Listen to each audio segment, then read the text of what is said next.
안녕하십니까. 8월 7일 금요일 아침입니다. 오늘은 아침부터 비가 옵니다. 여러분, 동행 빗길 조심하시기 바랍니다. 오늘 우리가 함께 묵상할 말씀은 창세기 31장으로 넘어갑니다. 1절에서 7절까지의 말씀을 보도록 하겠습니다. 창세기 31장 1절부터 7절, 먼저 1절과 2절 말씀 보겠습니다. 야곱이 라반의 아들들이 하는 말을 들은즉 야곱이 우리 아버지의 소유를 다 빼앗고 우리 아버지의 소유로 말미암아 이 모든 재물을 모았다 하는지라. 야곱이 라반의 안색을 본즉 자기에게 대하여 전과 같지 아니하더라.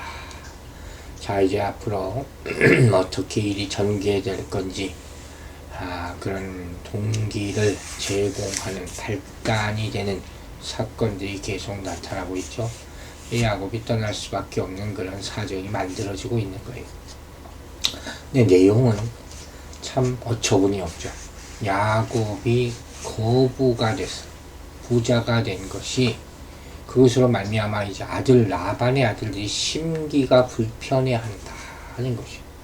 근데 사실 그렇습니까? 우리 아버지의 소유를 다 빼앗아서 부자가 됐습니까? 그렇진 않죠. 오히려 라반이 이 야곱의 이 받을 돈까지 다 강탈한 사람 아닙니까? 그리고 딸 라헬과 레아의 돈까지도 갈취한 사람이 바로 라반이에요. 이 라반의 양떼를 치는 동안 야곱은 긍휼 하나 제대로 받지 못했지만 하나님이 도와주셔서 그렇게 많은 소유를 얻지 않았습니까? 그런데 라반의 아들들은 그야말로 적반하장이라고 그러죠. 야곱이 그의 아버지의 소유를 빼앗았다고 여기며 야곱에게 분히 여기는, 아마 일부러 들으라고 그랬는지는 몰라요. 라반은 야곱이 자신의 짐승을 돌본 이후로 자신이 재산이 훨씬 많아진 것을 알고 있습니다. 그런데 라헬과 레아의 말처럼 야곱과 두 딸을 외국인 취급한 라반은 야곱의 재산이 늘어가는 것에 대해서 질시하고 질투했어요. 그래서 야곱을 바라볼 때 안색이 전과 같지 않았다. 대하는 것이 벌써 틀리죠. 벌써 이렇게 티가 나죠. 그러면. 불편하게 보이는 거죠. 얼마나 그 사이가 힘들고 어렵겠습니까? 자, 이런 것 여러분들 겪어보셨을 거예요. 저도 겪어봐서 합니다. 여러분, 참 안타깝죠. 하나님이 분명히 야곱을 도와주고 있는데 왜 이런 일이 생길까? 오늘 본문이 거기에 대한 대답을 좀 줍니다. 여러분, 우리는 이 하나님이 함께 하신다고 해도 모든 상황이 잘 풀리거나 모든 사람과 다 우호적인 관계를 맺는 것은 아닐 수도 있습니다. 이해가 가십니까? 도리어 우리도 고난과 갈등을 사람들과 계속 겪습니다. 이렇게 신자가 당하는 고난이 자신의 죄로 인한 것이 아닐 수가 있을 때 우리는 믿음의 관점에서 이해를 해야 합니다. 우리는 주변 상황이 나빠지면 하나님의 인도하심을 의심할 때가 있어요. 그리고 쉽게 그렇게 말하는 사람이 있어요. 또 생존의 터전이 흔들릴 정도로 재물이나 건강이나 또 가족, 자녀들 간에 문제가 생길 때도 있습니다. 그러나 아무리 그래도 하나님이 변함없이 우리를 인도하고 계심을 의심해서는 안 됩니다. 왜? 고난은 하나님이 이루시는 새로운 역사를 보게 하는 기회가 될 수 있기 때문이라는 것이에요.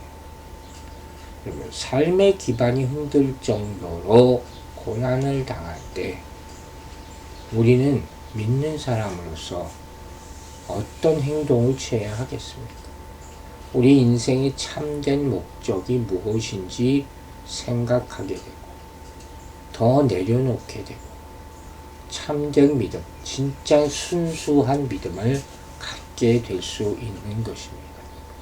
혹시 지금 여러분의 삶의 문제 중에서 하나님의 인도하심을 신뢰해야 되는 부분이 정말로 무엇인지 깊이 생각해 보시기 바랍니다. 3절 보겠습니다. 여호와께서 야곱에게 이르시되 네 조상의 땅, 네 족속에게로 돌아가라. 내가 너와 함께 있으리라 하신지라. 드디어 하나님의 음성이 들립니다. 네 조상의 땅, 네 족속에게로 돌아가라. 내가 너와 함께 있으리라. 참 결정적인 순간에 하나님이 역사하시는 거죠. 여기서 보면 하나님은 가나안 땅을 네 조상의 땅으로, 그리고 거기 살고 있는 이삭과 에서를 네 족속이라 이렇게 부르시는 것을 볼 수 있어요. 이 용어들은 하나님이 아브라함을 하란에서 불러내실 때 사용됐던 그런 말이죠. 12장 1절에서 하나님은 하란을 너희 고향과 친척 아버지의 집이라 이렇게 부르셨어요. 하지만 이제는 하란이나 갈대아 우르가 아닌 가나안이 야곱의 조상의 땅이요 그의 친척이 살고 있는 곳으로 불리고 있는 것을 볼 수가 있어요. 아브라함은 이삭의 신부감이 될 여자가 가나안 땅으로 오려 하지 않을지라도 이삭을 데리고 하란으로 돌아가서는 안 된다 이렇게 말했거든요.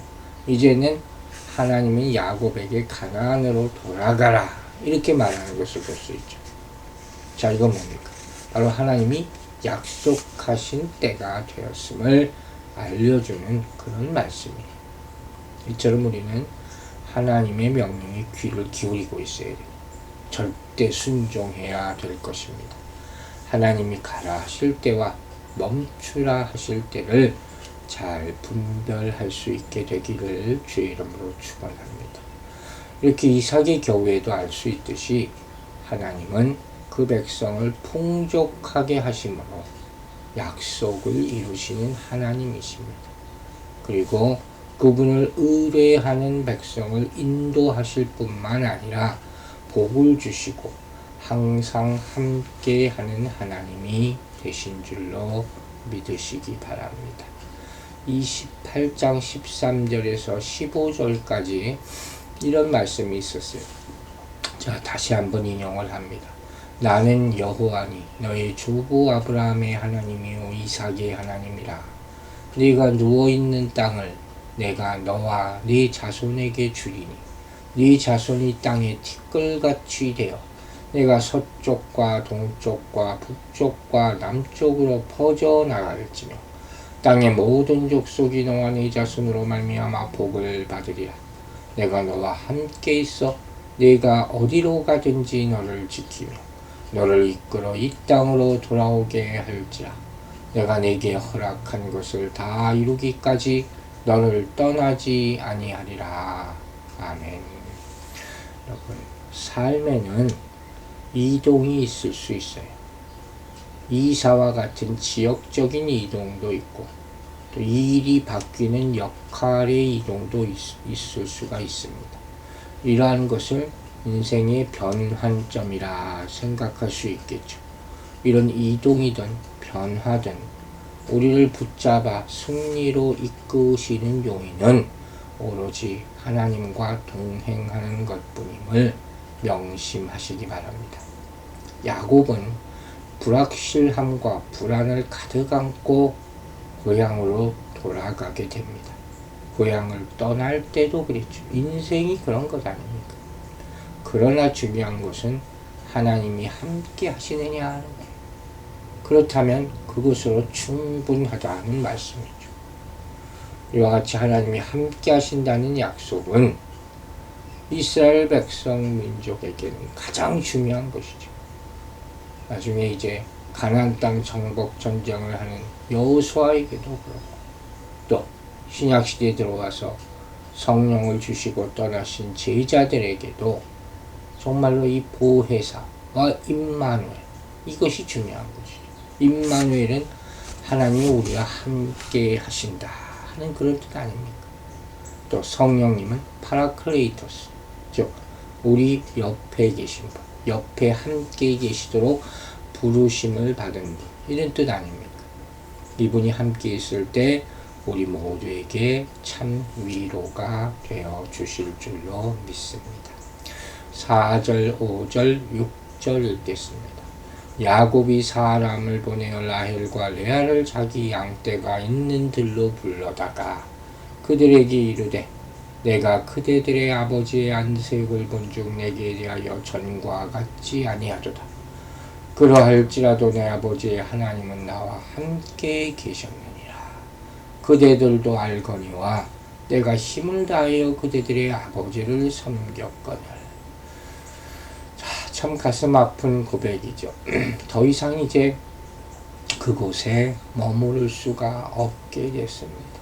라반의 태도가 180도 변했어요. 참 가슴 아프고 참 함께 거할 수 없는 상황이죠.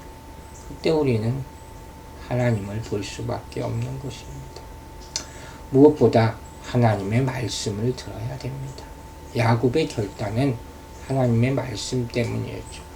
그래서 아내 라할과 레아를 불러서 하나님이 말씀하신 것을 알리는 것을 볼 수가 있습니다.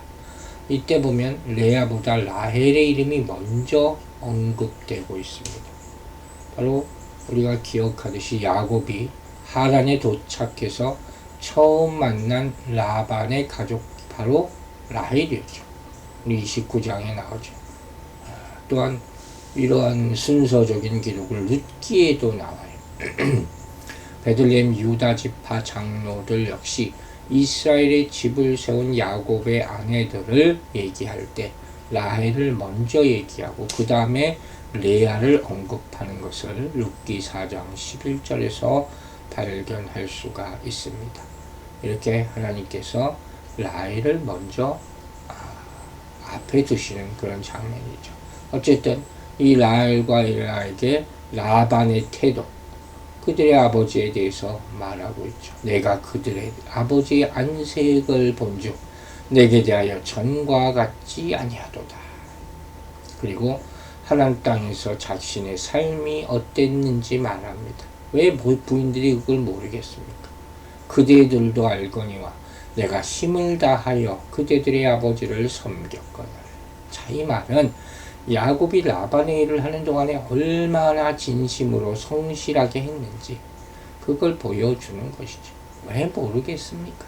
사람들도 다 압니다. 하나님은 물론 아실 터이고. 자, 7절입니다. 그대들의 아버지가 나를 속여 품삯을 10번이나 변경하였느냐. 그러나 하나님이 그를 막으사 나를 해치지 못하게 하셨으며. 이제 야곱은 자신이 당한 부당한 처사를 상세하게 지금 말하고 있습니다. 자신에 대한 라반의 행동이 얼마나 지나쳤는지를 하소연하는 거죠. 야곱에 대한 라반의 악한 행위는 여기 두 개의 동사로 분명히 표현됩니다. 첫째는 바로 속였다 하는 것이죠. 이 속였다는 조롱하다, 아주 가지고 놀다, 그런 의미예요. 속이는 자였던 야곱이 라반에게는 장난감처럼 가지고 놀며 조롱하는 대상이 되었다 하는 것이죠. 야곱도 알고 있었다는 것이죠. 인내한 거죠. 둘째는 변경하다 하는 그런 품삯을 10번이나 변경하다, 이런 뜻이죠. 야곱이 받아야 할 삭세에 대해 라반이 이랬다 저랬다 했다는 그런 말이죠. 그것도 10번이나. 이것은 꼭 10회 문자적으로 10번만을 의미하는 것이 아니에요. 여러 차례 걸쳐서 더 이상이었겠죠. 그런 일을 행해냈다 하는 것이죠. 이 라반이 야곱을 아주 만만히 본 거예요. 이 오랜 시간 동안 이렇게 할 수 없었을 거예요. 야곱은 라반이 품삯을 이렇게 바꿀지라도 하나님이 자신의 소유를 많아지게 하셨다는 것을 강조하는 거죠. 그래서 그분의 함께 하심을 확인하게 되는 것입니다. 즉, 앞으로의 행보에도 하나님의 명령을 따를 수 있는 믿음을 갖게 되었다는 그 얘기를 하고 있습니다. 여러분, 우리 주변에 둘러싼 삶의 환경이 참 어려울 때 우리는 무엇을 붙잡아야 하겠습니까? 삶의 환경이라는 것이 무시할 수 없어서 온갖 모습으로 우리를 넘어뜨리려 합니다. 이때 하나님이 우리와 함께 하셔서 모든 문제와 상황을 주관하고 계시다는 것을 믿어야 합니다. 하나님은 사소해 보이는 우리 일상 가운데서부터 큰 일에 이르기까지 항상 함께 하십니다. 우리가 먹고 마시고 결정하는 그런 일상 가운데 함께 하셔서 선하게 역사하십니다. 이 믿음으로 확신을 갖고 오늘도 살아가게 되시기를 주의 이름으로 축원합니다. 기도하겠습니다. 임마누엘 되시는 하나님, 우리가 사는 이 시간과 이 환경 가운데서 함께하여 주시옵소서. 우리가 그것밖에 믿고 의지할 바가 없음을 감사드립니다. 세상의 풍파가 아무리 커도 사람들이 외면하고 조롱하여도 아버지, 그 변화 가운데서 하나님 한 분만은 변하지 않으심을 믿습니다.